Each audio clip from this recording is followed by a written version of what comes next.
Hello guys. आज की class के अंदर हम डिस्कस करेंगे काफ़ी ज़्यादा इंपॉर्टेंट टॉपिक लिमिटिंग रिएजेंट्स और हम उसके कुछ क्वेश्चंस देखेंगे। ठीक है, तो ये काफ़ी ज़्यादा इंपॉर्टेंट टॉपिक है। एक तो मोल कॉन्सेप्ट का टॉपिक है और दूसरा पूरी केमिस्ट्री के अंदर इस कॉन्सेप्ट का यूज होता रहता है। ठीक है, और बच्चों को काफ़ी ज़्यादा डाउट रहता है कि कैसे निकालते हैं हम लिमिटिंग रिएजेंट, और उससे ज़्यादा डाउट ये रहता है कि कहाँ पर यूज करेंगे, है ना। निकालना तो ठीक है, कुछ रूल्स रहते हैं, उन रूल को फॉलो करेंगे तो लिमिटिंग रिएजेंट हमें पता चल जाता है, पर मेन चीज़ है कि यूज कहाँ पर होता है। ठीक है, तो इन सब के बारे में हम आज की क्लास के अंदर डिस्कस करने वाले हैं। तो काफी इंटरेस्टिंग क्लास है और काफी ज्यादा इंपॉर्टेंट क्लास है। ठीक है, तो आप लोग एकदम वीडियो एंड तक देखना, क्योंकि लास्ट में मैंने कुछ क्वेश्चन दिए हैं, तो आप कॉन्सेप्ट समझने के बाद वो क्वेश्चंस आप लोग ट्राई करेंगे तो ये कॉन्सेप्ट लिमिटिंग रिएजेंट का कॉन्सेप्ट आपको कभी परेशान नहीं करेगा। ठीक है, तो चलो स्टार्ट करते हैं। तो चलो हमारी कहानी चली रही है लिमिटिंग रिएजेंट। तो सबसे पहला सवाल है कि भाई लिमिटिंग रिएजेंट होता क्या है। ठीक है, तो सबसे पहला सवाल यही है इसके अंदर कि लिमिटिंग रिएजेंट होता क्या है। तो नाम ही जैसा बता रहा है, लिमिट करके रखता है, मतलब एक ऐसा रिएजेंट जो रिएक्शन को लिमिट करता है, या कह सकते हो विच consume reagent which consume first in a chemical reaction,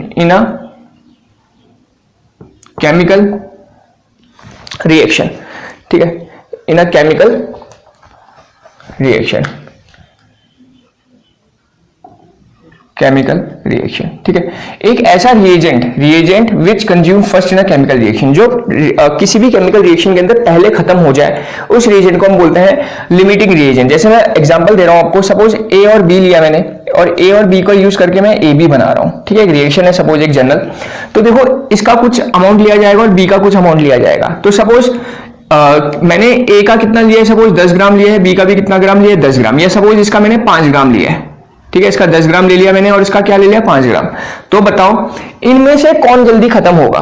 तो सबसे पहले तुम लोग देख के बताओगे कि सर ये 5 ग्राम है, कम है, तो ये जल्दी खत्म हो जाएगा। ये देख के बता सकते हो आप लोग, पर ये गलत अप्रोच है। ठीक, कभी भी ध्यान रखना, कभी भी हम देख के नहीं बता सकते कि कौन जल्दी खत्म होगा। ऐसा नहीं कि आप 5 ग्राम कम दिख रहा है तो ये जल्दी खत्म हो जाएगा, ऐसा बोल देंगे, ये गलत अप्रोच हो जाएगी। बात समझ आ गई। तो देख के कभी नहीं बताना है, सबसे पहली चीज हमें। तो चलो हम कहते हैं कि लेट्स से कोई सा भी हो सकता है, ए और बी जब रिएक्शन कर रहे हैं, ए बी बना रहे हैं, तो हो सकता है कि ए पहले खत्म हो जाए, बी का कुछ अमाउंट बचा रहे, या हो सकता है बी पहले खत्म हो जाए और ए का कुछ अमाउंट बचा रहे। तो जो भी इनमें से पहले खत्म होगा उसी रिएजेंट को हम बोलते हैं लिमिटिंग रिएजेंट, और जो बचा रहेगा उसको हम बोलते हैं एक्सिस रिएजेंट। एक और वर्ड यहां पर यूज कर रहे हैं हम, एक्सिस रिएजेंट। ठीक है, जो बचा रहेगा उसको हम बोलते हैं एक्सिस रिएजेंट, विच लेफ्ट रिएक्टेंट, ये दोनों रिएक्टेंट है, प्रोडक्ट है। तो एक्सिस रिएजेंट क्या होता है, रिएक्टेंट, वो वाला reactant which left in a reaction, जो रिएक्शन कराते वक्त बच जाता है उसको हम बोलते हैं एक्सिस रिएजेंट, और जो रिएक्शन कराते वक्त पूरा खत्म हो जाता है उसको हम बोलते हैं लिमिटिंग रिएजेंट। बात समझ आओगी सबसे पहली बात कि क्या डिफरेंस होता है। और एक और चीज की अमाउंट देख के कभी भी हमें नहीं बताना है कि भाई ये लिमिटिंग होगा, कि ये जल्दी खत्म हो जाएगा या बाद में खत्म होगा, ऐसा नहीं होता कोई कॉन्सेप्ट। कैसे निकालेंगे वो भी मैं रास्ते आपको बताऊंगा। क्लियर होगी बात। एक एग्जांपल देता हूं मैं, सपोज तुम लोग, तुम्हारे पास मार्केट गया, तुम सपोज 1 kg शुगर लेके आए, 1 kg शुगर लाए और 1 kg टी लीव्स लाए, चाय पत्ती, टी लीव्स। ठीक है, और घर में आके तुमने सपोज चाय बनाना स्टार्ट कर दिया।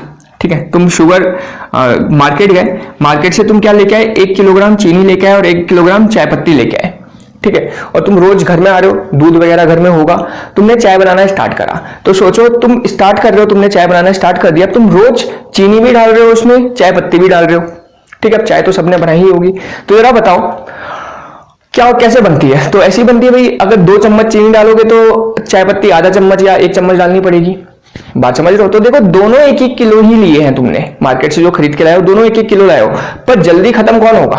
अगर हम रोज बना रहे हैं, रोज इसका भी यूज कर रहे हैं, इसका भी यूज कर रहे हैं और अपना प्रोडक्ट बना रहे हैं, चाय तैयार कर रहे हैं, तो जल्दी खत्म कौन होगा। तो डेफिनेटली जल्दी खत्म कौन होगा, अगर बराबर अमाउंट में भी है तो ये जल्दी खत्म हो जाएगा, इट कंज्यूम फर्स्ट, पूरा का पूरा खत्म हो जाएगा, इट कंज्यूम फर्स्ट। और ये क्या बचेगा, आपके पास बचा रहेगी चाय पत्ती। समझ रहे हो, 1 किलो चीनी लेके आए हो और 1 किलो चाय पत्ती लेके आए हो, रोज चाय बना रहे हो, तो क्या होगा, चाय 1 किलो चीनी क्या होगी, जल्दी खत्म हो जाएगी, क्योंकि जब चाय बनाते हैं तो ये ज्यादा अमाउंट में डालते हैं, और अगर चाय पत्ती को क्या करते हैं, कम अमाउंट में डालते हैं, तो ये जल्दी खत्म हो जाएगा। इट कंज्यूम फर्स्ट, पूरा का पूरा खत्म हो गया और तुम्हारे पास चाय पत्ती बची रह गई। तो सोचो अब ये चाय बनने का प्रोसेस चलेगा कि बंद हो जाएगा। अब चाय बनाने के लिए क्या चाहिए तुम्हें, चीनी भी तो चाहिए, तो चीनी तो अब है ही नहीं, तो सोचो ये चाय बनना क्या हो जाएगा, रुक जाएगा। बात समझ रहे हो? तो मतलब रिएक्शन जो होती है वो पूरी की पूरी किस में डिपेंड करती है, ये इट कंज्यूम फर्स्ट, जो कंज्यूम पहले हुआ है इसको क्या बोलते हैं, लिमिटिंग रिएजेंट बोलते हैं, दिस इज योर एलआर। और जो बच गया है इसको क्या बोलते हैं, एक्सेस रिएजेंट बोलते हैं, ईआर। एक्सेस रिएजेंट को हम ईआर से डिनोट करते हैं और लिमिटिंग रिएजेंट को हम एलआर से डिनोट करते हैं। तो यही लॉजिक है। अब सोचो तुम्हारा चीनी खत्म हो गई पूरी की पूरी, क्योंकि रोज तुमने 2 चम्मच चीनी डाली है, 1 चम्मच चाय पत्ती डाली है, तो 1 किलो चीनी थी हमारे पास, खत्म हो गई। तो जैसे ही हमारी चीनी खत्म हुई तो हमारे चाय बनने का प्रोसेस क्या हो गया, ऑटोमेटिकली स्टॉप हो जाएगा। क्यों? क्योंकि अब मेरे पास चीनी ही नहीं है, तो मुझे क्या करना पड़ेगा, पहले मार्केट जाके ये चीनी लेके आनी पड़ेगी और तब जाके मैं ये प्रोसेस स्टार्ट करूंगा। बात समझ रहे हो? मतलब जो ये चाय बनने का प्रोसेस है ये किस में डिपेंड कर रहा है, 2 चीज है पर दोनों पे डिपेंड नहीं कर रहा है। डिपेंड कर रहा है जो जल्दी खत्म हो रहा है, ये डिपेंड कर रहा है चीनी पे, ये डिपेंड कर रहा है लिमिटिंग रिएजेंट पे। दैट्स व्हाई लिमिटिंग रिएजेंट बहुत ही ज्यादा इंपॉर्टेंट कॉन्सेप्ट बन जाता है। इसमें कोई डिपेंड नहीं कर रहा है, डिपेंड किसमें कर रहा है, इसमें। ये खत्म, समझ रहे हो, ये खत्म तो ये प्रोसेस बंद, क्योंकि अब चीनी ही नहीं है। तो क्या करना पड़ेगा, मुझे मार्केट जाके चीनी और लानी पड़ेगी। तो मैं जब चीनी लेके आऊंगा तब जाके रिएक्शन, ये जो रिएक्शन है चीनी चाय बनके जो चाय पत्ती बनके जो चाय बन रही है, रिएक्शन स्टार्ट होगी उसके बाद। बात समझ आ रही है? तो इसीलिए लिमिट, ये पूरा का पूरा जो प्रोसेस था किस में डिपेंड कर रहा है, शुगर में डिपेंड कर रहा है, दैट इज लिमिटिंग रिएजेंट में डिपेंड कर रहा है। दैट्स व्हाई हमारा जो लिमिटिंग रिएजेंट का कॉन्सेप्ट होता है बहुत ही ज्यादा इंपॉर्टेंट होता है। क्यों?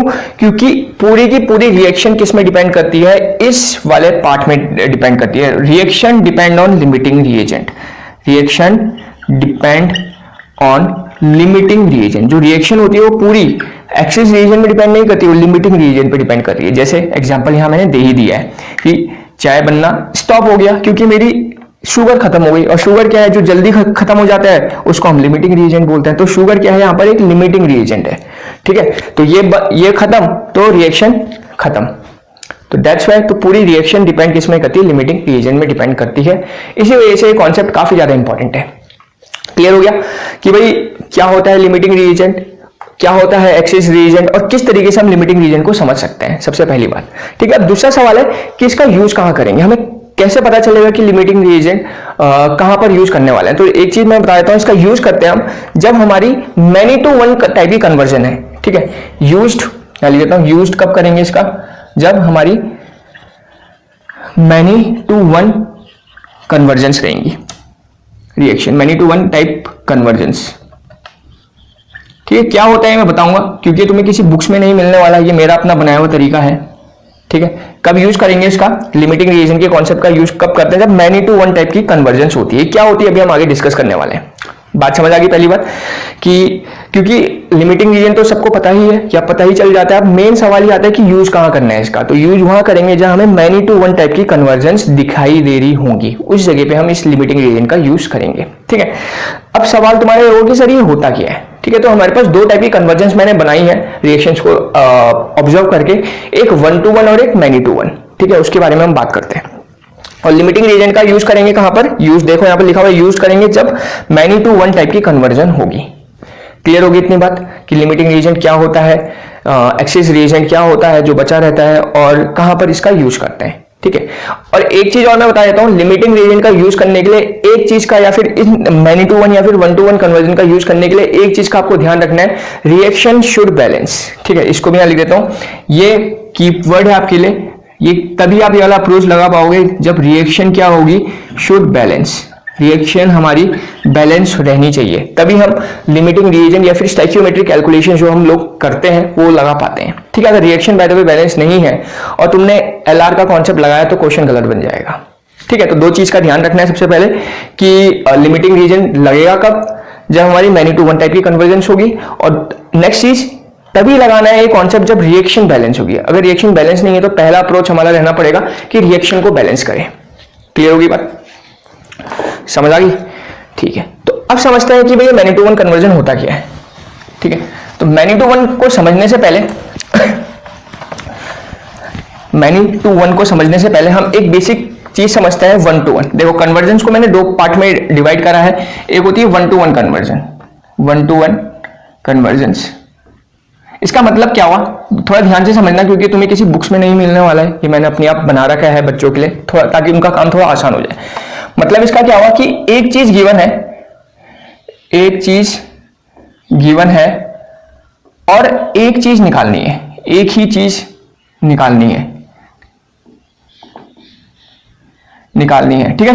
सिंपल शब्दों में एक चीज गिवन है और एक चीज निकालनी है, तो उसको मैं बोलता हूं 1-to-1 कन्वर्जन। जैसे एग्जांपल के तौर पे डायरेक्ट मैं क्वेश्चन ले रहा हूं, ये वाली कन्वर्जन एकदम सिंपल रहती है, ठीक है। प्रॉब्लम तब आती है जब मैनी टू वन कन्वर्जन हमें गिवन होती है, और उस प्रॉब्लम को सॉल्व करने के लिए हमने बता दिया क्या यूज करना है, हमने लिमिटिंग रीजन का कॉन्सेप्ट यूज करना है, ठीक है। चलो पहले इस क्वेश्चन को देख लेते हैं।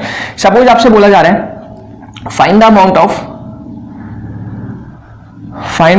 Of NH3 formed when 5 mole of N2 is used, ठीक है। तो रिएक्शन है आपके पास N2 plus 3H2 to give 2NH3, habeas process सबको पता है रिएक्शन। तो देख लो रिएक्शन बैलेंस है, 2 नाइट्रोजन है, 6 हाइड्रोजन है। तो पहली बात रिएक्शन बैलेंस है, पता है। ये कैलकुलेशन तभी हम लगा पाएंगे या कर पाएंगे जब रिएक्शन पहली बात बैलेंस होनी चाहिए, ठीक है। तो अब देखो find the amount of NH3 form, देखो आपको क्या बोला है, अमोनिया बनाना है, तो इसे मार्कर से लिखता हूं, find the amount of NH3 formed, आपको अमोनिया बनाना है when 5 mole of N2 is use, आप 5 मोल N2 का यूज कर रहे हैं। तो देखो यहां पर आपको साफ साफ दिख रहा है, आपको अमोनिया बनाना है और आपको N2 लिया जा रहा है। तो देखो एक का यूज कर रहे हैं और एक चीज हमें चाहिए, that's why this is called 1-to-1 conversion. एक चीज गिवन है और एक चीज निकालनी है, ठीक है। तो एक चीज से एक चीज निकालनी होती है, तो इस कन्वर्जेंस को मैं बोलता हूं 1-to-1 कन्वर्जेंस। और ये एकदम सिंपल है, यहां हम डायरेक्टली नॉर्मल कॉन्सेप्ट लगा सकते हैं, ठीक है। तो देखो कैसे करेंगे इस क्वेश्चन को। अब एक और सवाल है, जब अमाउंट बोल दिया जाता है तो अमाउंट का मतलब कुछ भी हो सकता है। अमाउंट का मतलब क्या हो सकता है, मोल भी निकाल सकते हो, अमाउंट का मतलब वेट भी हो सकता है, और अमाउंट का मतलब तुम्हारा वॉल्यूम भी हो सकता है, ठीक है। अगर अमाउंट बोले तो अमाउंट का मतलब मोल भी निकालना हो सकता है, वेट भी हो सकता है, वॉल्यूम भी हो सकता है। अब क्या निकालना है वो तुम्हें क्वेश्चन के अकॉर्डिंग पता चल जाएगा। जैसे सपोज आपको क्या बोला है, find the amount of NH3 formed when 5 mole of N2 is used. तो N2 का क्या बोला है, अमाउंट, मोल बोला है। तो डेफिनेटली अमोनिया का भी क्या निकालेंगे, मोल निकालेंगे। बात समझ आ गई कि क्या निकालना होता है। निकालने को हम वेट भी निकाल सकते हैं, कोई प्रॉब्लम नहीं, वॉल्यूम भी निकाल सकते हैं, पर बेसिकली हम क्या देखते हैं, जनरल अप्रोच हमारा क्या रहता है, जो बोला है क्वेश्चन में नाइट्रोजन बोला है वो कि उसकी अमाउंट क्या दे रखी है, वो मोल दे रखी है, तो हम निकालेंगे भी मोल ही निकालेंगे, ठीक है। वैसे मैं वेट वगैरह निकालना भी सिखा दूंगा। तो चलो, तो अब यहाँ पर क्या हमें 1-to-1 कन्वर्जन है, एक को देख के एक ऑब्जर्व करना है, तो इसको तो छुपा दो, इसकी तो कोई जरूरत नहीं है। तो इसके आगे देखो कितना लिखा है, इसके आगे कितना लिखा है 1 मोल, मतलब इसका 1 मोल, और इसके आगे कितना लिखा है 2 मोल। सीधी सी बात है, इसका 1 मोल इसका कितना दे रहा है, 2 मोल दे रहा है रिएक्शन के अकॉर्डिंग। तो क्वेश्चन के अकॉर्डिंग क्या बोला है कि जब N2 का कितना लेंगे, 5 मोल लेंगे, तो N2 का अगर 5 मोल लेंगे तो इसका कितना देगा, तो इसका क्या लेगा, सपोज X देगा, ठीक है। इसका निकालना है, मैं X देगा, मैंने डायरेक्टली निकाल सकते हो, 1 से 2 मिलेगा, 5 से 10 मिलने वाला है, डायरेक्टली निकाल सकते हो। यूनिटरी मेथड ये तो होता है। वरना एक और अप्रोच हमारे पास रहती है कि जो रेशियोज होते हैं 1 से 2, 5 से X, जो रेशियोज होते हैं हमेशा क्या रहते हैं, इक्वल रहते हैं। तो ये जो रेशियो रहेंगे वो हमेशा क्या रहेंगे, इक्वल रहेंगे। तो यहां से भी कर सकते हो। तो X कितना आएगा, 2 × 5 कितना आ गया, 10 मोल। तो देखो डायरेक्टली तुम्हारा आंसर आ गया 10 मोल की। अगर नाइट्रोजन का 5 मोल लेंगे तो अमोनिया कितना मिलने वाला है, 10 मोल मिलने वाला है। तो ये एकदम सिंपल अप्रोच रहती है, जिसको हम 1-to-1 कन्वर्जेंस कहते हैं। बात समझ आ गई इतनी।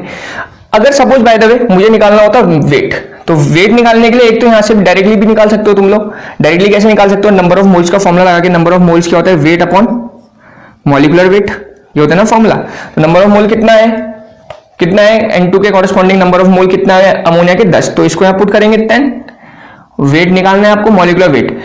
अमोनिया का मॉलिक्यूलर वेट कितना होता है, अमोनिया का मॉलिक्यूलर वेट आपको पता होगा। नाइट्रोजन का होता है 14, हाइड्रोजन का 1, 3 का 3, तो टोटल कितना हो जाएगा 17।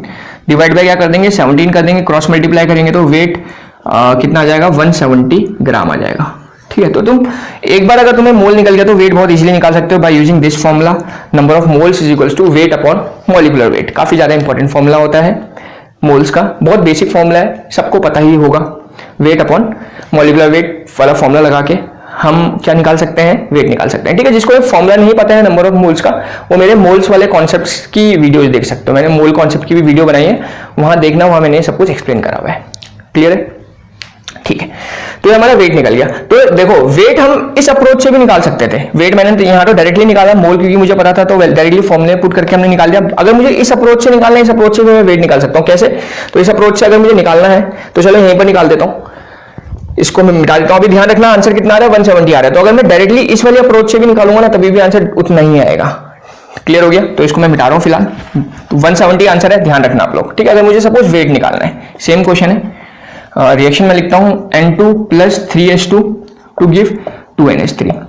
तो आपसे बोला है कि 5 मोल N2 यूज करेंगे तो बताओ वेट कितना होगा, ठीक है। क्वेश्चन में चेंज कर रहा हूं, वेट निकाल रहा हूं। मतलब एक अप्रोच मैंने बता दी, मोल निकल गया तो डायरेक्टली मॉलिक्यूलर वेट से मल्टीप्लाई करोगे तो वेट आ जाएगा, वरना अगर डायरेक्टली अप्रोच दूसरी लगानी है तो दूसरी भी लगा सकते हो, जो आपको हो सकता है किसी किसी बुक्स में देखने को मिले, तो कंफ्यूज नहीं होना है। तो डायरेक्टली अप्रोच क्या लगेंगे, अब यहीं पर हम इसको वेट में कन्वर्ट कर देंगे। जैसे यहाँ पर कितना है, 1 मोल है, तो सोचो 1 मोल का वेट किसके बराबर होता है। ये लॉजिक सबको पता होगा कि wait of 1 mole of substance, किसी भी 1 मोल सब्सटेंस का जो वेट होता है will be equals to its molecular weight. पता है सभी को, 1 मोल का जो वेट होता है उसके मॉलिक्यूलर वेट के बराबर होता है। कैसे? तो number of moles equals to weight upon molecular weight है ना। तो नंबर ऑफ मोल को क्या कर देंगे, अगर 1 कर देंगे तो वेट किसके बराबर आएगा, क्रॉस मल्टीप्लाई करोगे तो मॉलिक्यूलर वेट के बराबर ही आएगा। तो यही है, weight of 1 mole of substance is equals to its molecular weight, ठीक है। तो ध्यान रखना, तो अगर 1 मोल का मॉलिक्यूलर वेट के बराबर है तो 2 मोल का कितना होगा जरा बताओ, तो कितना होगा, 2 इंटू मॉलिक्यूलर वेट हो जाएगा। 3 मोल का कितना होगा, 3 इंटू मॉलिक्यूलर वेट। तो अगर मैं n मोल की बात करूं तो n मोल का जो वेट होगा, वेट ऑफ n मोल का कितना होगा, n इंटू मॉलिक्यूलर वेट, ठीक है। काफी ज्यादा इंपॉर्टेंट लाइन है ये। 1 मोल का किसके बराबर होता है, मॉलिक्यूलर वेट के बराबर। 2 मोल का कितना होगा, 2 इंटू मॉलिक्यूलर वेट। तो सिमिलर पैटर्न में n मोल्स का कितना होगा, n इंटू मॉलिक्यूलर वेट, ठीक है। तो देखो 1 मोल दे रहा था, इसके आगे 1 लिखा है, तो 1 मोल का वेट कितना होगा। कन्वर्जन यही क्वेश्चन है, सेम 1 to 1 कन्वर्जन है, इसको देख के बताना है। तो 1 मोल का वेट कितना आएगा इसका, इसके मॉलिक्यूलर वेट के बराबर। इसका मॉलिक्यूलर वेट कितना होता है, 28 ग्राम। नाइट्रोजन का 14, N2 है तो N14 + 14 इट इज 28 ग्राम। मतलब तुम कह सकते हो कि 1 मोल, या तो इसको 1 मोल भी कह सकते हो और इसको 28 ग्राम भी कह सकते हो, according to this concept. Similarly यहाँ पर 2 मोल है तो 1 मोल का वेट कितना होता है, हमने निकालता है 17 ग्राम। तो 2 मोल का कितना होगा, 2 इंटू 17 दैट इज 34 ग्राम, ठीक है। तो यहां पर तुम ये भी कह सकते हो कि भाई 1 मोल नाइट्रोजन का यूज करके 2 मोल अमोनिया बन रहा है। साथ साथ तुम ये भी कह सकते हो कि 28 ग्राम नाइट्रोजन का यूज करके 34 ग्राम अमोनिया बन रहा है। दोनों का मतलब सेम है, बस हमने क्या करा है, उस मोल को वेट में कन्वर्ट कर दिया है by using this formula. Number of mole is equals to weight upon molecular weight. इस फॉर्मूले का यूज करके हमने नंबर ऑफ मोल्स को मॉलिक्यूलर वेट से मल्टीप्लाई करके वेट में कन्वर्ट कर लिया है, ठीक है। ये वाला जिसको नहीं पता, फिर बोल रहा हूं, मैंने मोल कॉन्सेप्ट की वीडियो बनाई है, वहां आप लोग देख सकते हैं, ठीक। 28 ग्राम से 34 ग्राम आ गया। अब आपसे बोल रहा है कितना ग्राम N2 यूज करें, तो यहाँ ग्राम में ही नहीं गिवन है, N2 का क्या गिवन है आपको, मोल गिवन है। तो यहाँ पर बोल रहा है अगर 5 मोल N2 यूज करेंगे तभी कितना वेट मिलेगा, कितना ग्राम मिलेगा। तो हमें यह क्या करना पड़ेगा, इस 5 मोल को भी ग्राम में कन्वर्ट करना पड़ेगा। तो सोचो 1 मोल का किसके बराबर होता है, उसके मॉलिक्यूलर वेट के बराबर। 1 मोल का मॉलिक्यूलर वेट के बराबर होता है, तो n मोल का कितना होगा, n इंटू मॉलिक्यूलर वेट। मतलब 5 मोल का कितना होगा, अकॉर्डिंग टू क्वेश्चन क्या है, 5 मोल। तो 5 मोल का कितना होगा, 5 इंटू मॉलिक्यूलर वेट। मतलब मॉलिक्यूलर वेट तो यही है N2 का, मॉलिक्यूलर वेट कितना होता है, 28 होता है। 28 को किससे मल्टीप्लाई कर देंगे, 5 से कर देंगे, क्योंकि 5 मोल बोल रहे हैं। तो 5 मोल का जो वेट होगा वो कितना होगा, 5 into molecular weight that is 5 into 28। 5 into 28 करेंगे मतलब 140 ग्राम, ठीक है। तो कितना आ गया, तो मतलब 5 मोल का वेट कितना होगा, 140 ग्राम। तो 140 ग्राम के कॉरेस्पॉन्डिंग कितना मिलेगा, यही पूछा आपसे, तो इसको बोल देंगे x ग्राम। निकालना ही है हमें इसका वेट, तो इसको बस बता ही रखा है मैंने क्या होता है, रेशियोज इक्वल रहते हैं। तो रेशियो इक्वल करेंगे तो x कितना आएगा, 34 इंटू 140 डिवाइड बाय 28, ठीक है। तो 14 10 हो जाएगा, 14 2 हो जाएगा, ठीक है। और ये आपका हो गया 2 1 और 2 7, ठीक है। और 17 इंटू 10 कितना हो गया, 170 ग्राम। तो देखो पीछे भी हमारा आंसर 170 ग्राम ही आ रहा था और अभी भी मेरा कितना आंसर आ रहा है, 170 ग्राम आ रहा है। तो आप कैसे भी करो आपका आंसर बिल्कुल सेम ही आएगा। आप पुरानी वाली अप्रोच भी लगा सकते हो कि पहले मोल निकाल दिया, डायरेक्टली इस फॉर्मूले में पुट करके हमने आंसर निकाला, तभी भी 170 आया था, थोड़ी देर पहले मैंने एक्सप्लेन किया था। या फिर तुम इस पूरे को ही मोल के बजाय वेट की टर्म्स में लेके करो, तभी भी आंसर सेम आएगा। क्लियर होगी बात। तो यह है तुम्हारी 1 to 1 कन्वर्जेंस, या फिर एकदम सिंपल कन्वर्जेंस, जिसको हम एक चीज गिवन होता है और एक चीज निकालते हैं, ठीक है। अब इसमें तो कोई प्रॉब्लम ही नहीं होती, यहाँ से तो तुम लोग बहुत इजीली अब तुम समझ गए हो कि कैसे हम इसको सॉल्व करेंगे। समझ गए ना, बहुत सिंपल है। कोई सा भी एक चीज गिवन हो, दूसरा चीज बहुत इजीली निकाल सकते हैं हम। वेदर नाइट्रोजन के रिस्पेक्ट में निकाले, हाइड्रोजन के रिस्पेक्ट में भी निकाल सकते हैं, कोई इसमें प्रॉब्लम नहीं। और इन दोनों को भी आपस में निकाल सकते हैं कि अगर ये 1 मोल गिवन होगा, ये 3 मोल है, तो बताओ अगर ये 2 मोल होगा तो ये कितना होगा, तो ये डेफिनेटली 6 मोल होगा। ठीक है, 1 to 1 कन्वर्जन, सिंपल, एक का देख के दूसरा निकालना है, तो बहुत सीधी सी कन्वर्जन चलती है। अब इसका यूज करके ये निकाला, सिमिलरली तुम ये दोनों को आपस में निकाल सकते हो, कैसे भी कर सकते हो। अभी हम क्वेश्चन देखेंगे आगे, तो आप लोग अपने आप करना, तो आप लोग को समझ आएगा कि कितना आसान है। क्लियर हुई इतनी बात। अब एक दूसरी टाइप की कन्वर्जन होती है जिसको मैं बोलता हूं many to one convergence. Many to one convergence, ठीक है, मतलब क्या होगा इसका कि 1, 2, 2 और मोर चीजें गिवन है, 2 या 2 से ज्यादा चीजें क्या होती है, गिवन होती है, और हमें एक चीज निकालनी होती है, और हमें एक चीज निकालनी है। क्लियर होगी। तो इस कॉन्सेप्ट में हम लगाते हैं मैनी टू वन कन्वर्जन। जैसे क्वेश्चन सपोज इसी टाइप का ले लेते हैं, find the amount of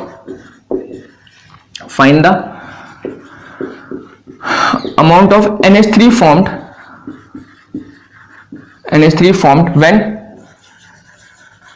when 2 mole N2 and 3 and suppose 5 mole ले लेते हैं, 5 mole H2 is used। ठीक है, find the amount of NH3 formed when 2 mole N2 and 5 mole H2 is used। Reaction है आपके पास N2 plus 3H2 to give 2NH3।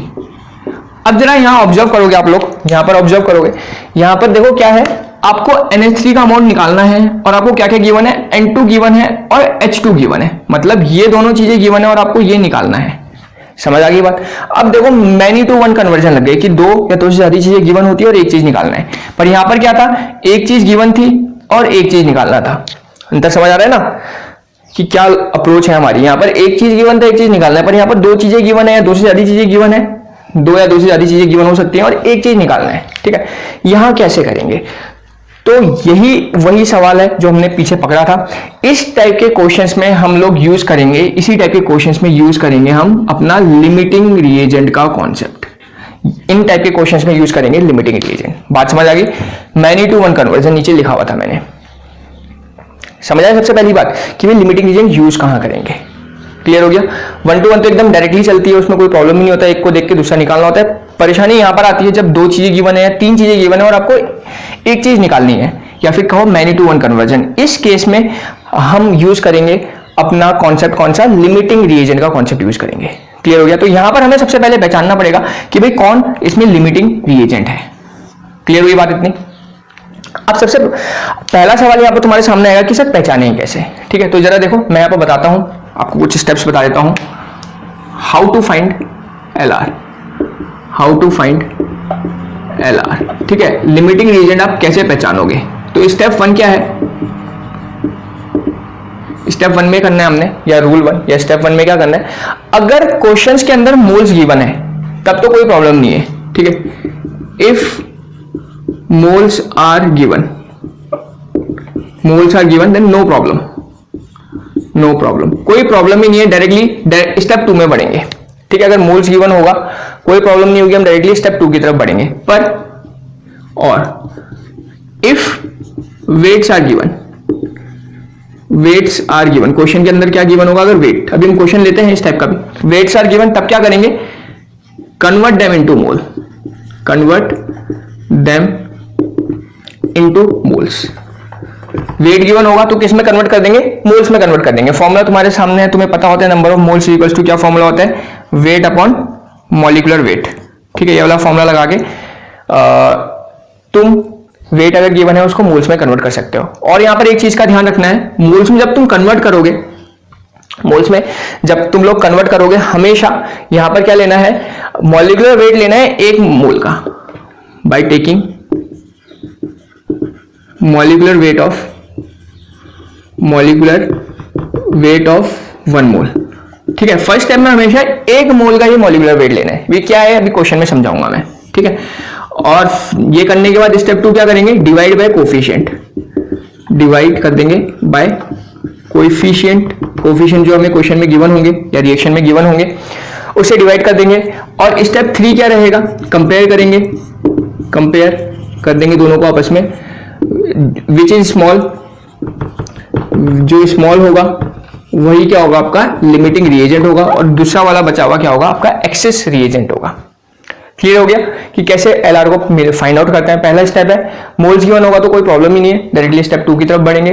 पर wait given होगा तो उनको मोल्स में कन्वर्ट करना है by taking molecular weight of 1 मोल, 1 मोल का मॉलिक्यूलर वेट लेके।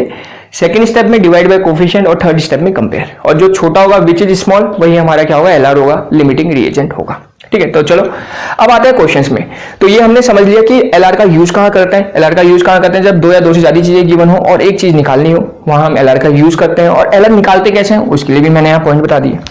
चलो अब क्वेश्चन करते हैं। तो क्वेश्चन के अकॉर्डिंग बोल रहा है find the amount of NH3 found when 2 mole N2 and 5 mole H2 is, मतलब डेफिनेटली 2 चीजें गिवन है और एक चीज निकालनी है तो एलआर लगाएंगे। कैसे निकालना है एलआर, तो देखो स्टेप 1 क्या क्वेश्चन में गिवन है जरा बताओ। 2 मोल N2, इसके नीचे लिख देंगे 2 मोल, इसका 2 मोल गिवन है, और H2 का कितना मोल गिवन है क्वेश्चन में 5 मोल। तो आपसे बोल रहा है कि 2 मोल ये लेंगे 5 मोल ये लेंगे तो बताओ कितना मिलेगा। ठीक है, तो यहां पर आपको मोल में ही गिवन है, कोई प्रॉब्लम ही नहीं है, यही पहला वर्ड पॉइंट था। इफ मोल्स आर गिवन है नो प्रॉब्लम, डायरेक्टली आगे बढ़ेंगे। तो यहाँ 2 मोल गिवन है 5 मोल गिवन है, कोई प्रॉब्लम नहीं है, आगे बढ़ेंगे। ठीक है, नेक्स्ट स्टेप में क्वेश्चन में गिवन थे ना मोल्स, जो क्वेश्चन में गिवन है वो वाले मोल्स पकड़ने हमने। नेक्स्ट स्टेप में क्या करेंगे, नेक्स्ट स्टेप में क्या करना है डिवाइड बाय कोफिशिएंट। तो कोफिशिएंट देखो क्या है, इसके आगे क्या लिखा हुआ है, इसके आगे कोफिशिएंट बोलते हैं इसको 1 है, तो 2 को 1 से डिवाइड कर देंगे। और 5 जो क्वेश्चन में गिवन था इसके आगे कोफिशिएंट देखो कितना है 3 लिखा है इसके आगे, तो इसको 3 से डिवाइड कर देंगे। ठीक है, तो इसको बस सॉल्व कर लो, कितना आएगा 3 1 जा 3 20 हो जाएगा, और 6 तो 1.6 आ गया। इसको सॉल्व करा हमने, वैसे सॉल्व करने की जरूरत नहीं, तुम्हें ऑब्जर्वेशन तुम्हारे सामने ऑब्जर्व कर सकते हो बहुत इजीली। ठीक है, तो हमने सॉल्व कर लिया। और स्टेप 3 में क्या कर लिया, इन दोनों को कंपेयर कर लिया, तो ये 2 आ गया और ये नियरली इक्वल टू 1.6 आ गया। तो देखो छोटा कौन है इन दोनों में, ये 2 है और ये 1.6 है, तो ये स्मॉल है, ये स्मॉल है, मतलब ये क्या है आपका लिमिटिंग रिएजेंट है, और ये ज्यादा है तो ये क्या है आपका एक्सेस रिएजेंट है। ठीक है, तो सबसे पहले हमने निकाल लिया कौन इसमें लिमिटिंग रिएजेंट होगा, तो हमारा H2 is the limiting reagent और N2 is the access reagent. बात समझ आ गई। तो जैसे ही हमने ये करा, यहां से बहुत बढ़िया चीज हमारे सामने निकल के आती है। जो हमारा लिमिटिंग रिएजेंट होता है, हमें पहले मैंने बताया था कि पूरी रिएक्शन उसमें डिपेंड कर रही है, मतलब इसका कोई योगदान ही नहीं है, इसको हटा दो, इसका कोई रोल ही नहीं है हमारे पूरी रिएक्शन के अंदर। ठीक है, क्योंकि एक्सेस रिएजेंट है, तो मतलब काटना मत, तुम लोग हटा सकते हो क्योंकि इसका कोई यूज नहीं है। तो केवल और केवल अब तुम्हें ध्यान रखना है इस लिमिटिंग रिएजेंट का। तो देखो अब क्या फायदा हुआ लिमिटिंग रिएजेंट निकाल के, ये फायदा हुआ जो तुम्हारी कन्वर्जन 2 to 1 थी, 2 to 1 थी या मैन्यू टू 1 थी, वो किस में कन्वर्ट हो गई, it will converted into 1 to 1, it will converted हो गई इनटू 1 to 1। यही एक फायदा है लिमिटिंग रिएजेंट का फायदा। ठीक है, क्या होती है लिमिटिंग रिएजेंट से कन्वर्टेड इनटू 1 to 1 में कन्वर्ट हो गई, मतलब देखा जो लिमिटिंग रिएजेंट है रिएक्शन उसमें डिपेंड कर रही है, तो इसका तो कोई रोल ही नहीं है, मतलब इसको रिएक्शन से हटा दो कोई फर्क नहीं पड़ता। तो अब तुम्हें जब ये निकालना है तो तुम्हें किसको देखना है, केवल इसको देखना है, जो तुम्हारा लिमिटिंग रिएजेंट आया है केवल उसको देखना है और तुम्हारा काम बन जाएगा। तो अभी जो 2 देख के 1 निकालना था, वो जैसे ही हमने लिमिटिंग रीजन निकाला, अब उस लिमिटिंग रीजन को देख के फाइनल आंसर निकालना है, मतलब कन्वर्जन किस में कन्वर्ट हो गई 1 to 1 में कन्वर्ट हो गई, दैट इज सिंपल कन्वर्जेंस में कन्वर्ट हो गई। और सिंपल कन्वर्जन करनी तो आती ही है।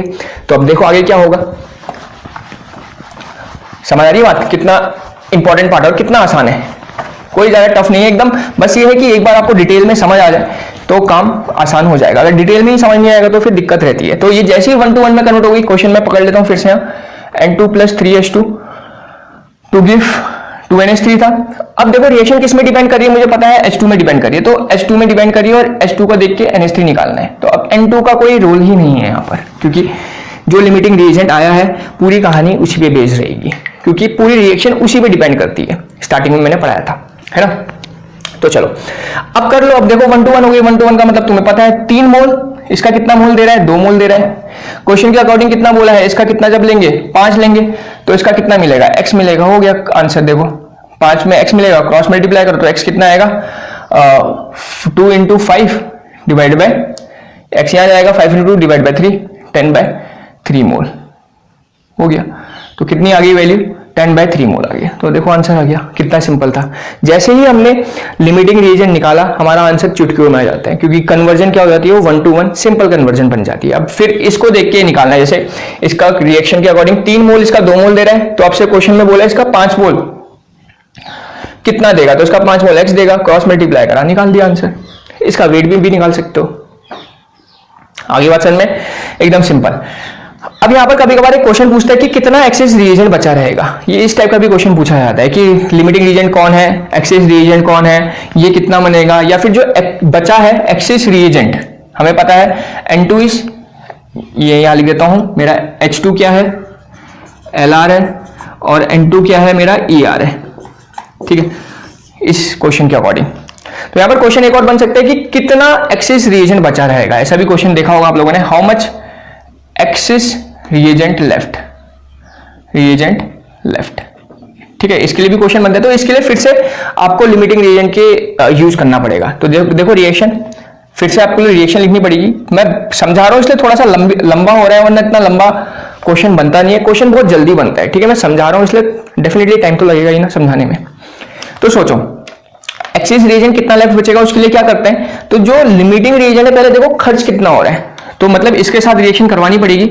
नाइट्रोजन का 1 मोल इसके कितने मोल के साथ रिएक्ट कर रहा है, 3 मोल के साथ, अकॉर्डिंग टू बैलेंस रिएक्शन 1 मोल 3 मोल के साथ रिएक्ट कर रहा है। तो सोचो लिमिटिंग रिएजेंट कौन है, हाइड्रोजन है। मतलब हाइड्रोजन अगर लिमिटिंग रिएजेंट है तो हमें पता है वो पूरा का पूरा क्या होगा, खर्च होने वाला है।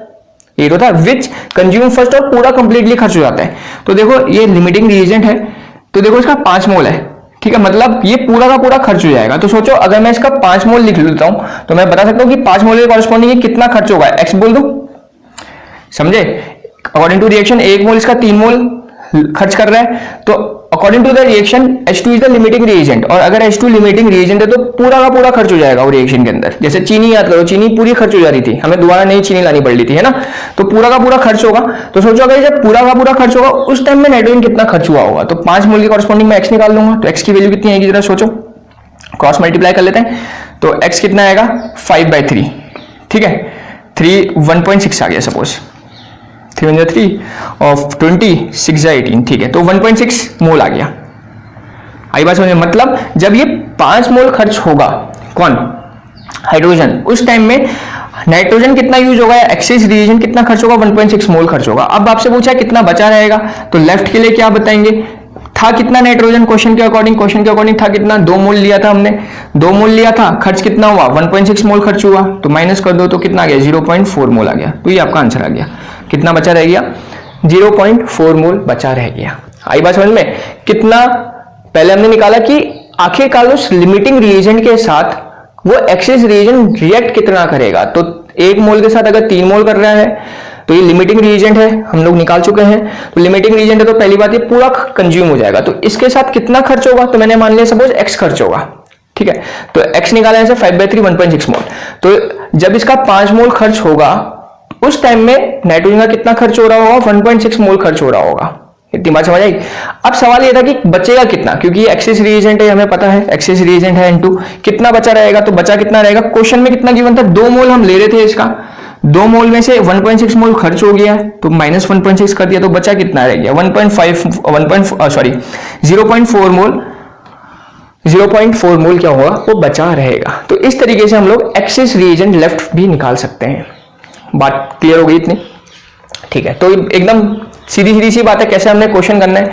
अब आपको आई थिंक अप्रोच समझ आ गई होगी लिमिटिंग रीजन की, और मेन चीज है कि वो यूज कहां करनी है। ठीक है, एक और क्वेश्चन ले लेते हैं, चलो एक और क्वेश्चन ले लेते हैं ताकि ये कॉन्सेप्ट और अच्छे से क्लियर हो जाए। ठीक है, उसके बाद मैं फिर आप लोग को क्वेश्चंस दूंगा, आप लोग अपने आप करेंगे। ठीक है, इस बार वेट के ऊपर हम एक क्वेश्चन लेते हैं, जैसे हमने मोल का लिया, सिमिलर पैटर्न पे हम वेट के लिए कर लेते हैं एक क्वेश्चन।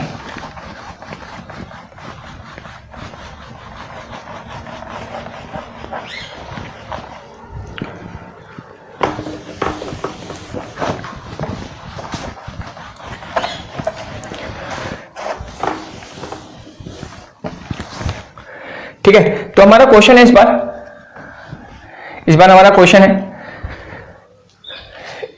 चलो इसको रख देते हैं। इस बार हमारा क्वेश्चन है find the amount of find the weight of, चलो वेट निकालते हैं, find the weight of ammonia formed when 10 gram nitrogen and 10 gram hydrogen is used. बात समझ आ रही है? इस बार मैंने क्या करा, वेट लिया। पिछले केस में मैंने मोल्स लिया था, इस बार मैंने वेट लिया कि 10 ग्राम नाइट्रोजन और 10 ग्राम हाइड्रोजन लेंगे तब कितना अमोनिया बनेगा। रिएक्शन है आपके पास N2 plus H2 3H2 to give 2NH3। ये आपके पास वही रिएक्शन है जो पीछे हमने पकड़ी है। क्लियर है? पहली बात देखो, रिएक्शन बैलेंस है, तो यस बैलेंस है। मैंने स्टार्टिंग में बोल दिया था लिमिटिंग रिएजेंट का कॉन्सेप्ट है स्टोइकोमेट्रिक कैलकुलेशन, जो एक 1-to-1 कन्वर्जन या मैनी टू वन कन्वर्जन होती है, कहां लगाते हैं हम, रिएक्शन बैलेंस होनी चाहिए। तो देखो ये एकदम बढ़िया था, ये हमारे पास रिएक्शन थी। अब आपसे बोला जा रहा है कि आपको अमोनिया का वेट बताना है जब नाइट्रोजन 10 ग्राम नाइट्रोजन और 10 ग्राम हाइड्रोजन लेंगे। तो देखो ये और ये देखना है और ये आपको निकालना है। तो देखो कौन सी कन्वर्जन दिख रही है, मैनी टू वन दिख रही है, मैनी टू वन दिख रही है ना इस टाइप की, कि दो या दो से ज्यादा चीजें गिवन है और एक चीज निकालनी है। और अगर इस टाइप की सिचुएशन होती है तो हमें क्या निकालना पड़ता है, लिमिटिंग रिएजेंट निकालना पड़ता है। ठीक है, बात समझ आ गई ना, लिमिटिंग रिएजेंट निकालना पड़ता है बस। तो लिमिटिंग रिएजेंट निकालते हैं सबसे पहले। तो स्टेप 1 क्या था, स्टेप 1 देखो मोल्स आर गिवन, तब तो कोई प्रॉब्लम नहीं है, पर यहां पर देखो मोल्स नहीं गिवन है, क्वेश्चन के अंदर क्या गिवन है, वेट्स गिवन है, समझ लो। तो वेट गिवन होंगे तो हमें क्या करना है, convert them into moles, moles में कन्वर्ट करना है by taking molecular weight of 1 मोल। एक मॉलिक्यूलर का मॉलिक्यूलर वेट लेके हमें कन्वर्ट करना है। तो देखो नाइट्रोजन का वेट कितना गिवन है, 10 ग्राम, और हाइड्रोजन का वेट कितना गिवन है, इसका भी 10 ग्राम गिवन है, तो इसके नीचे 10, इसके नीचे 10 लिख दिया।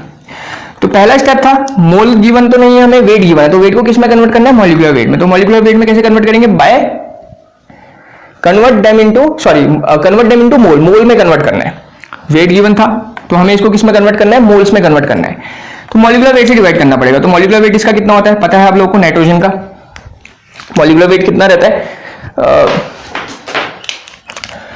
14 प्लस 14 कितना हो गया, 28 ग्राम हो गया इसका मॉलिक्यूलर वेट। तो इसको किससे डिवाइड कर देंगे, 28 से डिवाइड कर देंगे, तो ये मोल्स में कन्वर्ट हो गया। फॉर्मूला पता है नंबर ऑफ मोल्स का क्या होता है, वेट अपॉन मॉलिक्यूलर वेट। तो वेट पता था हमें 10, मॉलिक्यूलर वेट 28 से डिवाइड कर दिया तो तुम्हारा मोल्स आ गया, तो 10 डिवाइड बाय 28 नाइट्रोजन का आ गया। सिमिलरली हाइड्रोजन का करेंगे, हाइड्रोजन का वेट कितना है, 10 है।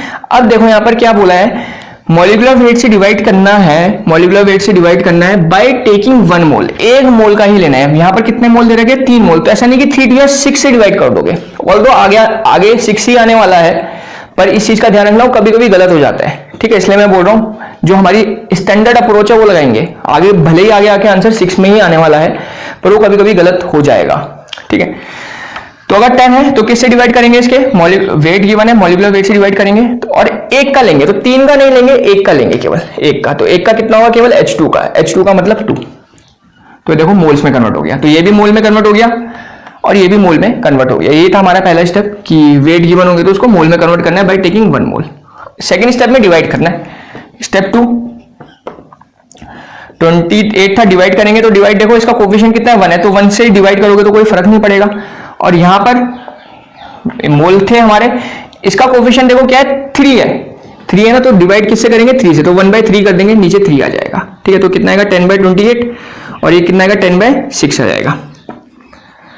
अब स्टेप 3 में मतलब सेम ही रहेगा, 10/6 को मैंने यहां लिख दिया और 10/28 को यहां लिख दिया। स्टेप 3 में इन दोनों को कंपेयर कर देंगे कि कौन छोटा है। तो देखो जरा न्यूमरेटर दोनों में क्या है, सेम है, इसका भी न्यूमरेटर 10 है, इसका भी न्यूमरेटर 10 है। डिनोमिनेटर जितना बड़ा होता है डिवाइड करने की तुम्हें जरूरत नहीं, डायरेक्टली अप्लाई कर सकते हो नॉर्मल कॉन्सेप्ट कि न्यूमरेटर अगर सेम रहता है, डिनोमिनेटर जितना बड़ा होता है ओवरऑल वैल्यू उतनी छोटी होती है। मतलब ये वाली वैल्यू क्या होगी, लो होगी, और ये क्या होगा तुम्हारा, लिमिटिंग रिएजेंट होगा। तो फिर ये बचा हुआ क्या रहेगा तुम्हारा, एक्सेस रिएजेंट बचा रहेगा।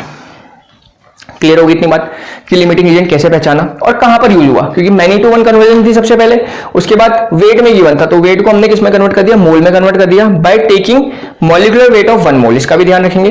तो यहां पर तो 3 मोल थे, 3 मोल का यहाँ मॉलिक्यूलर वेट नहीं, यहां पर मैंने फर्स्ट स्टेप में 6 से डिवाइड नहीं करा, ऑल्दो आंसर में मेरा 6 ही आ रहा है, नो डाउट, कंफ्यूज मत होना, पर अप्रोच हमारी यही रहेगी क्योंकि वो गलत हो सकता है कहीं कहीं पर। ठीक है, तो पहले स्टेप में हम क्या करेंगे, 1 मोल को लेके, मतलब 3 हटा दिया हमने, कितना लिखा, केवल 1 मोल को लेके डिवाइड करा, तो 1 + 1 2 हो जाएगा। नेक्स्ट स्टेप में कोफिशिएंट से डिवाइड, तो इसका कोफिशिएंट 1 है तो 1 से डिवाइड करेंगे तो कोई फर्क नहीं पड़ता, पर इसका कोफिशिएंट क्या है 3, तो 3 से जब डिवाइड करेंगे, डिवाइड बाय 3 कर दिया तो इसको सॉल्व करके हमारा 6 आ गया। और नेक्स्ट स्टेप में, थर्ड स्टेप में दोनों को कंपेयर करा, तो न्यूमरेटर दोनों का सेम है, डिनोमिनेटर जितना बड़ा ओवरऑल वैल्यू उतनी क्या होगी, छोटी होगी, तो ये वैल्यू लो होगी, तो इसलिए लिमिटिंग रिएजेंट होगा, ये मेरा एक्सेस रिएजेंट होगा। क्लियर हुई इतनी बात? तो जैसे मैंने पहचाना कि भाई लिमिटिंग रीजन एक्सेस रीजन है, तो मुझे पता है पूरी कहानी किस में डिपेंड करती है, लिमिटिंग रीजन में डिपेंड करती है, तो इसका तो कोई रोल ही नहीं है यहाँ पर, इसमें तो डिपेंड ही नहीं कर रही है, केवल ये तरीका है लिमिटिंग रीजन पहचानने का। तो इसको हटा दो यहाँ से अपनी लाइफ से। तो जैसे हमने इसको अपनी लाइफ से हटाया तो कन्वर्जन देखो क्या बन गया, इसको देख के मुझे ये पहचानना है, तो देखो कन्वर्जन 1 to 1 बन गई, एकदम सिंपल कन्वर्जन बन गई, काम कर दो। तो क्वेश्चन दोबारा यहाँ लिख देते हैं, N2 + 3H2 to give 2NH3 reaction थी, इसका कोई रोल ही नहीं है क्योंकि ये एक्सेस रिएजेंट है, केवल इसको देख के ये बनानी है, तो मतलब कन्वर्ट हो गई ये 1 to 1 में, तो बता दो।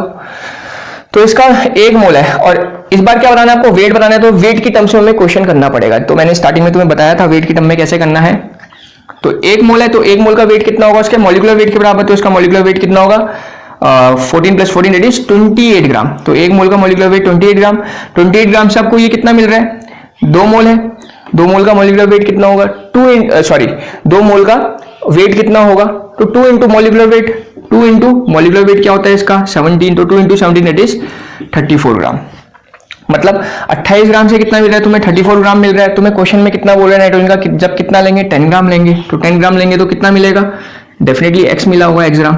इसको सॉल्व कर लो, हमें पता है रेशियो सेम रहते हैं, तो 34 इंटू 10 डिवाइड बाय 28, तो इसको तुम लोग सॉल्व करोगे कितना आएगा, 2 1 जा 2 4 जा 2 1 जा 2 7 जा, और कुछ कटेगा तो कितना गया 170 डिवाइड बाय 14, ठीक है। तो इतना ग्राम तुम्हारा आ जाएगा 170 डिवाइड बाय 14। क्लियर हो गया? इतना सिंपल है, समझ आ गई बात?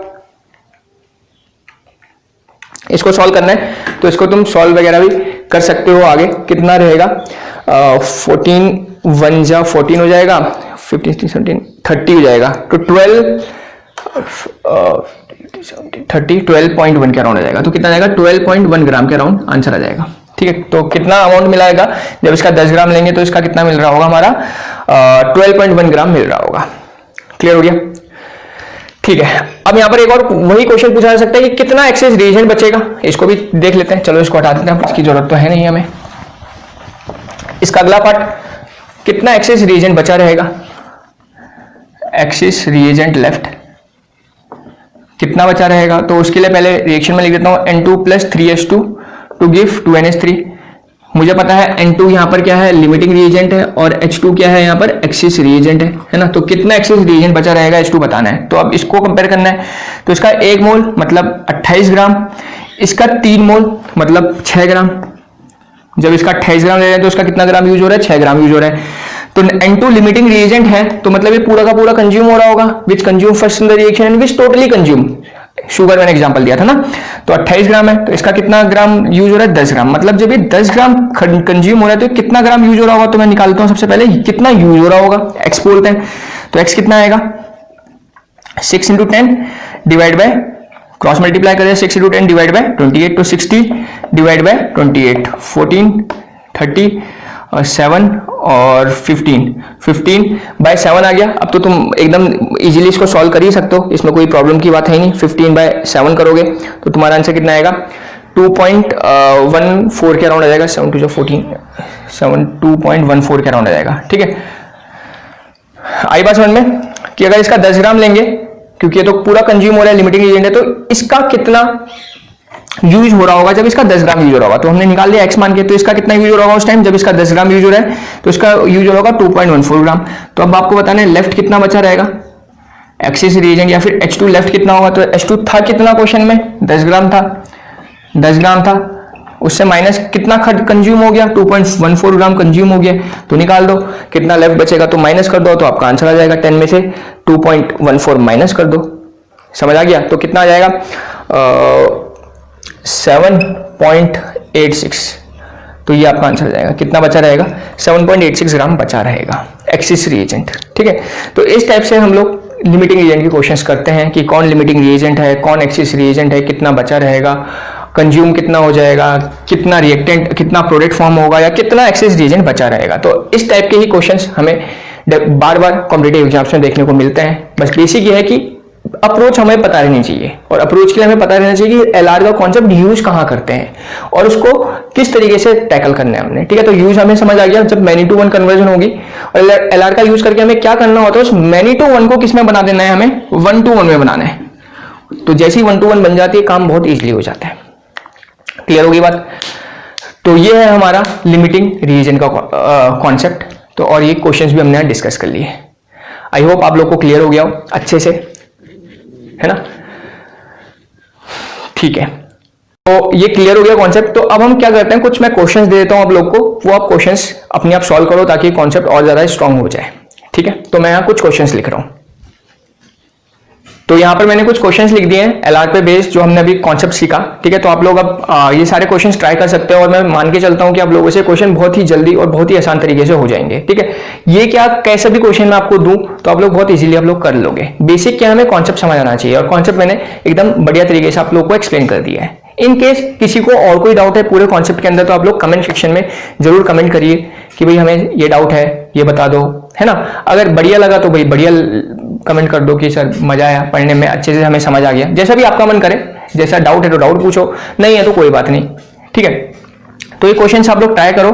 अभी हम सॉल्यूशन डिस्कस नहीं कर रहे हैं, पर मैं इनके आंसर्स डिस्क्रिप्शन बॉक्स में लिख दूंगा, आप लोग वहां से क्रॉस चेक कर लेना अपने आंसर्स, ताकि आप लोग को एकदम पता रहे कि आप लोगों ने जो करा है सही करा है या फिर गलत करा है। ठीक है, अच्छे से इन क्वेश्चंस को सॉल्व करो, और डिस्क्रिप्शन बॉक्स में जो आंसर्स मैं लिखूंगा उससे क्रॉस चेक कर लेना अपने आंसर्स, ताकि आप लोग को पता लग जाए कि आपके क्वेश्चन जो है सही है या फिर गलत है। ठीक है, और कहीं कहीं पर मॉलिक्यूलर वेट की जरूरत पड़ेगी, जैसे एल्यूमिनियम हो गया, आयोडीन हो गया, इनकी मॉलिक्यूलर वेट अपने आप लोग निकाल सकते हो, है ना? बुक्स में देख के अपने आप मॉलिक्यूलर वेट देख लेना, जरूरत पड़ेगी तो पढ़नी है जरूरत तो वैसे। और रिएक्शंस का ध्यान रखना, कभी अभी तो मैंने सारे क्वेश्चंस में रिएक्शन गिवन करी है, पर कुछ क्वेश्चंस ऐसे होते हैं जिसमें रिएक्शंस गिवन नहीं होती है। तो रिएक्शंस एकदम सिंपल रिएक्शंस होती है, जैसे भी कार्बन ऑक्सीजन की मिल गई, CO2 बन गई। ठीक है, तो जारी टफ रिएक्शंस बोली नहीं जाती। अगर टफ रिएक्शंस होगी तो डेफिनेटली वो क्वेश्चंस के अंदर गिवन रहती हैं। ठीक है, पर बेसिक ध्यान रखना हमने, जो रिएक्शंस होगी वो हमारी बैलेंस होनी चाहिए, तभी हम ये वाले कॉन्सेप्ट लगा पाएंगे। अगर बैलेंस नहीं होगी, तुमने कॉन्सेप्ट लगाया तो गलत हो जाएगा। क्लियर हो गया? ओके, तो आप लोग ट्राई करो क्वेश्चंस को। आज के लिए इतना ही, नेक्स्ट क्लास में मिलते हैं नए कॉन्सेप्ट के साथ। तब तक थैंक यू, अच्छे से काम करो।